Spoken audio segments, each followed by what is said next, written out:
Hi everyone, welcome back to our channel. For today's video, we're gonna learn how to choose who can see your future post on Facebook. It's super easy, so let's get into it.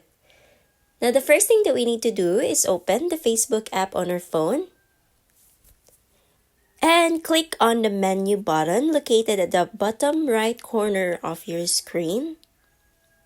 And I want you to scroll all the way down to settings and privacy. Click on that and tap on settings. Now here you need to scroll down to audience and visibility and click on post. And here you can see who can see your future posts. Click on that. And you'll have the options to select who can see your future posts. Is it public, friends, friends exempt, specific friends, or only you?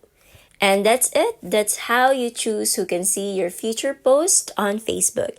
And if you find this video helpful, don't forget to click like, subscribe, and click that notification bell for more videos like this. Thanks for watching!